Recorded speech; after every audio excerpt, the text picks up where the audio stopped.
Hello, and welcome back to another week of News Bytes. This week's newsletter is called Saving the Children of Abraham, and it's on Luke chapter 19, verses 1 through 27. From Eliyahu. Shalom, friends. A story was told 2,000 years ago. Something like this. A very important man went on a long journey to return much later. He called 10 top executives and entrusted them each with a large sum of money and told them, "Conduct business until I come." The story goes on to tell how each of the 10 invested the funds and how that all worked out when the boss returned. I've been thinking a lot about that story. What if the 10 were nations, and the nations of the world were charged with producing something of value, and were eventually going to be called into account? If that happened, what would the modern state of Israel have received, and what could they show for their efforts? To begin with, without Israel and the Jewish people, the world would be lacking intelligence it needs to solve many of its problems. Israel has the highest percentage of university degrees to the population of any country in the world. Having a degree doesn't necessarily mean a person is smart, but it does show an emphasis on education. Of course, Israel is primarily Jewish, and Jews, on average, have the highest IQ scored of any ethnic group.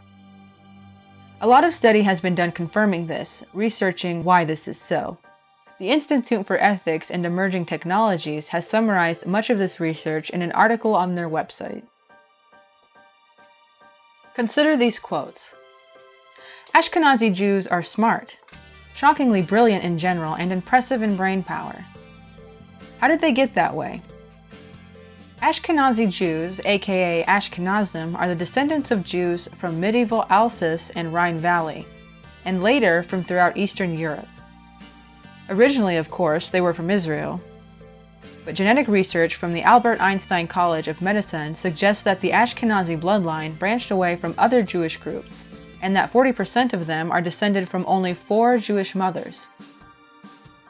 Approximately 80% of the Jews in the world today are Ashkenazim, with the remainder primarily Sephardic. A Jewish average IQ of 115 is 8 points higher than the generally accepted IQ of their closest rivals, Northeast Asians, and approximately 40% higher than the global average IQ of 79.1, calculated by Richard Lynn and Tatu Van Hanen in IQ and Global Inequity. Sephardic Jews are smart too, but because Ashkenazim make up the majority of the population, there is more data on them. Consequently, we are focusing on the Ashkenazim here due to the abundance of data, meaning no harm to their Sephardic brethren. Ashkenazim are known to have a higher average IQ than all other ethnic groups, but does this matter in terms of producing geniuses who make major contributions to the world's brain power? I think we all know the answer is yes. Consider this. Charles Murray notes that the proportion of Jews with IQs of 140 or higher is somewhere around 6 times the proportion of everyone else. Harpending, Hardy, and Cochran sport roughly the same equation. 4 out of every 1,000 Northern European is 140 plus IQ, but 23 out of every 1,000 Jew is 140 plus. Murray also relays a report from sky high up in the genius range, when he notes that a 1954 survey of New York public school children with 170 plus IQs revealed that 24 of the 28 were Jewish. That's a lot of Jewish brain power. Going back to our story at the top of this piece, if IQ were money, and sometimes it is, it seems that the Jewish people were given an amazing fortune to work with. And what have they done with it? Nobel Prizes. Since 1950, 29% of the awards have gone to Ashkenazim, even though they represent only a small fraction of humanity.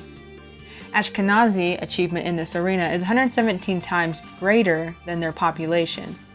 This pace isn't slowing down, it's accelerating.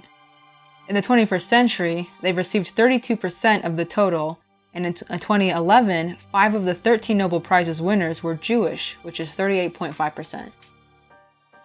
Significant figures. In Jewish Genius by Charles Murray, the author tallies up important contributing individuals in a variety of vocations noting how immensely overrepresented Jews are compared to what could be expected due to their small population. His conclusion in various categories. Biology. Significant Jews appear 5 times greater than their population. Chemistry, 6 times. Physics, 9 times. Literature, 4 times. Music, 5 times. Visual arts, 5 times. Math, 12 times. And philosophy, 14 times. USA Today. Ashkenazi Jews comprise 2.2% of the USA population, but they represent 30% of faculty at elite colleges, 21% of Ivy League students, and 25% of the Turing Award winners. Plus, Jews have made up 50% of the top 200 intellectuals, 40% of partners in the leading law firms in New York and Washington, 59% of the directors, writers, and producers of the 50 top-grossing motion pictures. How is this reflected in the modern state of Israel? In 1922, this swamp and desert land had an impoverished population of 752,000 inhabitants. Today, there are 7,746,000 residents with a large Ashkenazi population, 3 million, and 60% of the workforce, that has elevated it into a high-tech entrepreneurial nation with the highest per capita income in the region. Israel rates first in the world in graduate degrees, first in museums, first in home computers, and first in publishing scientific papers. One major area where the modern state of Israel has benefited the world is in the field of medicine. Consider this. Brilliant Israeli medical research has resulted in new drugs for Alzheimer's disease, multiple sclerosis, diabetes, and numerous other diseases. And adult stem cell research in Israel is contributing to worldwide treatment of genetic disorders, including autism and even some types of cancer. Medical practitioners from countries in Europe, Asia, and Africa are sending patients to Israel today for special surgeries and treatments. So, the facts are real, that Israel has been given a greater intellectual gifting per capita than any other country. The facts also show that many countries of the world have benefited greatly from the many amazing contributions of Jewish people, and yet much of the world continues to hate them for it. This goes well beyond mere jealousy of their accomplishments, although that is surely a major factor. Here is the real issue. Israel is special because it's the physical embodiment of fulfilled Bible prophecies, thus verifying the truth and accuracy of the Bible, the Tanakh books of Ezekiel, Jeremiah, and Zechariah, prophecies that one day God would regather the scattered Jewish people from the nations of the world, return them to their own ancient homeland of Israel, and reestablish the Israelite nation in that land. Since this amazing event took place in 1948, it helps to verify the anticipated fulfillment of all the other as yet unfulfilled prophecies the Bible makes about the future of Israel and the world. The world hates God, so the world hates Israel. Yes, the majority of the Jewish people have been blinded to the Messiah who was sent to them 2 millennia ago. They said, in effect, "We don't want this man to reign over us." In fact, probably a higher than average number of them no longer believe in God at all. Despite those facts, their very existence, their outstanding brilliance, and the existence of the modern-day state of Israel, which they founded, are proof positive that the God of Israel is real, that everything he has promised is true, and that the kingdom of Messiah is just around the corner.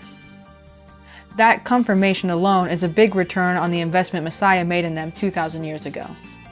You may have known that story at the top of this article as Messiah's parable of the 10 minas from Luke 19. That parable points forward to Messiah's return and what will happen then, and there will be an accounting. And there's an extremely interesting article at the end of this newsletter called "Brain Chips Make People Super Intelligent." But does it raise people's IQ? Now, if you want to read that article, you can find it in the newsletter link below. Watch the meeting that went along with this newsletter, and leave your comments below, like, and subscribe. Thank you.